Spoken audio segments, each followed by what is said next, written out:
আজ আমরা যে বিষয়টা নিয়ে আলোচনা করব সেটা হলো জৈব রসায়ন। এই চ্যাপ্টারের 2 মার্কসের সাজেশন ভিডিও নিয়ে আজ আমি তোমাদের মধ্যে চলে এসেছি। তো চলো বন্ধুরা, শুরু করা যাক আজকের ভিডিও। জৈব যৌগের আধুনিক সংজ্ঞা দাও। এমন কয়েকটি জৈব যৌগের নাম উল্লেখ করো। কার্বনের বিভিন্ন অক্সাইড, কার্বনেট ও বাইকার্বনেট, হাইড্রোজেন সায়ানাইড, ধাতব cyanide, cyanate, thiocyanate, carbon die oxide ইত্যাদি যৌগগুলি ছাড়া কার্বনের যে বিশাল সংখ্যক যৌগের মধ্যে কার্বনের ক্যাটিনেশন ধর্ম, সমাবয়বতা প্রভৃতি বৈশিষ্ট্যগুলি দেখা যায় তাদের জৈব যৌগ বলে। যেমন CH4 methane, ethylene, benzene, carbon tetrachloride, chloroform, acetylene প্রভৃতি। দৈনন্দিন জীবনে ব্যবহৃত এমন কয়েকটি জৈব যৌগ হলো চিনি, ইউরিয়া, ভিনিগার বা অ্যাসিটিক অ্যাসিড, ন্যাপথলিন প্রভৃতি। জৈব রসায়ন কাকে বলে? একে কার্বনের রসায়ন বলা হয় কেন?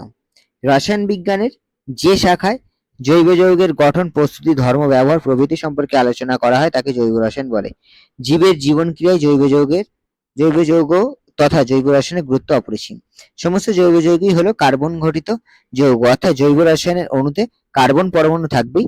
এই কারণে জৈব রসায়নকে কার্বনের রসায়ন বা কার্বন ঘটিত যৌগের রসায়ন বলা হয়। ভোলার সংশ্লেষণ কি? এই বিক্রিয়ার সমীকরণ লেখো। 1828 খ্রিস্টাব্দে জার্মান রসায়নবিদ ফ্রেডরিক ভোলার অ্যামোনিয়াম সায়ানাইডের জলীয় দ্রবণকে বাষ্পীভবন প্রক্রিয়ায় শুষ্ক করতে গিয়ে ইউরিয়া নামক পরিচিত জৈব যৌগটি প্রস্তুত করেন। এই বিক্রিয়াটাকে ভোলার সংশ্লেষণ বলে। 2NH4CNO ammonium cyanide, 2NH2CONH2 urea. C2H5OH জৈব যৌগ, কিন্তু Na2CO3 জৈব যৌগ নয়। কেন? জৈব যৌগ মাত্রই সমযোজী হয় এবং জৈব যৌগে কার্বনের ক্যাটায়নেশন, সমবায়তা প্রভৃতি ধর্মগুলি দেখা যায়। Na2CO3 একটি তড়িৎযোজী যৌগ। জলীয় দ্রবণে এটি Na+ এবং CO2 3- আয়নে বিয়োজিত হয়। Na2CO3 যৌগে কার্বনের ক্যাটায়নেশন ধর্ম, সমবায়বতা ধর্ম দেখা যায় না, তাই এটি একটি অজৈব যৌগ, জৈব যৌগ নয়। অপরপক্ষে ইথাইল অ্যালকোহল যৌগে কার্বনের ক্যাটায়নেশন, সমবায়তা ধর্ম দেখা যায়, তাই এটি একটি জৈব যৌগ। কার্বনের পরমাণুর ক্যাটায়নেশন ধর্ম বলতে কি বোঝো? অনুরূপ প্রশ্ন। ক্যাটায়নেশন ধর্ম কাকে বলে?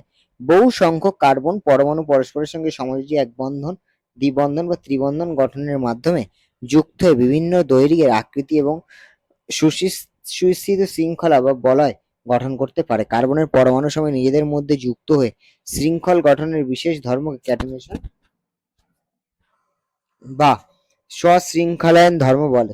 কার্বন পরমাণুর ক্যাটায়নেশন ধর্মের জন্যই প্রকৃতিতে বিপুল সংখ্যক জৈব যৌগ পাওয়া যায়। কার্বন পরমাণু ক্যাটায়নেশন ধর্ম প্রদর্শনে সক্ষম কেন? অনুরূপ প্রশ্ন। কার্বনের ক্যাটায়নেশন ধর্মের কারণ কি? কার্বন পরমাণুর ছোট্ট আকার এবং মধ্যম মানের তড়িৎ ঋণাত্মকতার জন্য কার্বন-যোজী সমবন্ধন খুবই দৃঢ় ও শক্তিশালী তথা স্থিতিশীল হয়। স্বভাবতই সি পরমাণুগুলি পরস্পর সমযোজী এক বন্ধন, দ্বিবন্ধন বা ত্রিবন্ধন গঠনের মাধ্যমে বিভিন্ন দৈর্ঘ্যের স্থিতিশীল শৃঙ্খল বা বলয় গঠন করতে পারে। সুতরাং কার্বন সমযোজী বন্ধনের স্থায়িত্ব বা স্থিতিশীলতার জন্য কার্বন পরমাণুর ক্যাটায়নেশন ধর্ম প্রদর্শনে সক্ষম হয়। সম্পৃক্ত হাইড্রোকার্বন বা অ্যালকেন বা প্যারাফিন কি এর সাধারণ সংকেত কি? অনুরূপ প্রশ্ন। অসম্পৃক্ত হাইড্রোকার্বন কি? উদাহরণ দাও। যেসব হাইড্রোকার্বন যৌগে কার্বন পরমাণুগুলি পরস্পরের সাথে সমযোজী এক বন্ধন দ্বারা যুক্ত থাকে তাদের সম্পৃক্ত হাইড্রোকার্বন বা অ্যালকেন বলে। রাসায়নিক শক্তিটা খুব কম হয় এদের প্যারাফিনও বলা হয়। মুক্ত শৃঙ্খল অ্যালকেন সমূহের সাধারণ সংকেত CN H2N+2, যেখানে N = কার্বন পরমাণুর সংখ্যা 1, 2, 3 ইত্যাদি যে কোনো পূর্ণ সংখ্যা। উদাহরণ: মিথেন, ইথেন, প্রোপেন ইত্যাদি। অ্যালকিন বা অ্যালিফিন কাকে বলে? উদাহরণ দাও। অনুরূপ প্রশ্ন। অ্যালকিন কাকে বলে? সাধারণ সংকেত কি? যেসব অসম্পৃক্ত হাইড্রোকার্বন অন্তত একটি কার্বন এবং কার্বন সমযোজী দ্বিবন্ধন থাকে তাদের অ্যালকিন বা অ্যালিফিন বলে। অ্যালকিন সাধারণ সংকেত CnH2n, যেখানে N = কার্বন পরমাণুর সংখ্যা 2, 3, 4, যেখানে ইত্যাদি যে কোনো পূর্ণ সংখ্যা। উদাহরণ: ইথিলিন, প্রোপিলিন ইত্যাদি। অ্যালকাইন কাকে বলে? উদাহরণ সহ লেখ। অনুরূপ প্রশ্ন। অ্যালকাইন কাকে বলে? এর সাধারণ সংকেত কি? যেসব অসম্পৃক্ত হাইড্রোকার্বনের অন্তত একটি কার্বন সমযোজী ত্রিবন্ধন থাকে তাদের অ্যালকাইন বলে। অ্যালকাইনের সাধারণ সংকেত CnH2n-2, যেখানে N ইকুয়াল টু কার্বন পরমাণুর সংখ্যা 2, 3, 4 ইত্যাদি যে কোনো একটি পূর্ণ সংখ্যা। উদাহরণ acetylene HCCH, propyne H3C CCH, 1 butyne H3C CH2C CH ইত্যাদি। সম্পৃক্ত জৈব যৌগ ও অসম্পৃক্ত জৈব যৌগের মধ্যে দুটি পার্থক্য লেখো। তোমরা এখান থেকে পার্থক্যটা দেখে দেখে পড়ে নিয়ে পার্থক্যটা পড়ছি না, ঠিক আছে? পার্থক্যটা পড়তে গেলে ভিডিওটা অনেকটা বড় হয়ে যায়। পরে কোশ্চেন, C2H6 কে সম্পৃক্ত হাইড্রোকার্বন বলা হয় কিন্তু C2H5 কে অসম্পৃক্ত হাইড্রোকার্বন বলা হয় কেন? C2H6 যৌগের অণুতে সবকটি কার্বন পরমাণু সমযোজী এক বন্ধন দ্বারা যুক্ত থাকায় এটি একটি সম্পৃক্ত হাইড্রোকার্বন। অন্যদিকে C2H4 ইথিলিন যৌগের পরমাণুতে পাশাপাশি অবস্থায় দুটি কার্বন পরমাণু সমযোজী দ্বিবন্ধন দ্বারা যুক্ত থাকে বলে কি ইথিলিন হলো একটি অসম্পৃক্ত হাইড্রোকার্বন। কার্যকারী মূলক বা ক্রিয়াশীল মূলক কাকে বলে? এটি উদাহরণ দাও।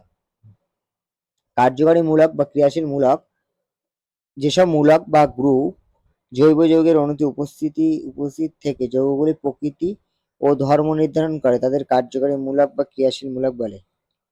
একই কার্যকারী মূলকযুক্ত যৌগগুলি সমধর্মী ও ভিন্ন কার্যকারী মূলকযুক্ত যৌগগুলি ভিন্নধর্মী হয়। অণুতে উপস্থিত কার্যকারী মূলকের ভিত্তিতে জৈব যৌগগুলিকে বিভিন্ন শ্রেণীতে ভাগ করা যায়, যেমন alcohol, aldehyde, carboxylic acid, ether প্রভৃতি। অ্যালকোহল শ্রেণীর যৌগে কার্যকারী মূলক হিসেবে হাইড্রক্সিলিক গ্রুপ বা -OH থাকে। অ্যালকোহল শ্রেণীর যৌগে উপস্থিত কার্যকারী মূলকটির নাম গঠন দেখো। এই কার্যকারী মূলকযুক্ত কয়েকটি জৈব যৌগের উদাহরণ। অ্যালকোহল শ্রেণীর যৌগে উপস্থিত কার্যকারী মূলকটির নাম হাইড্রক্সিলিক গ্রুপ এবং এর গঠন OH বা OH। আর OH কার্যকারী মূলকযুক্ত কয়েকটি যৌগ হলো methyl alcohol CH3OH, ethyl alcohol C2H5OH, propyl alcohol CH3CH2CH2OH। বন্ধুরা, আজকের ভিডিওটা আমি এখানেই শেষ করছি।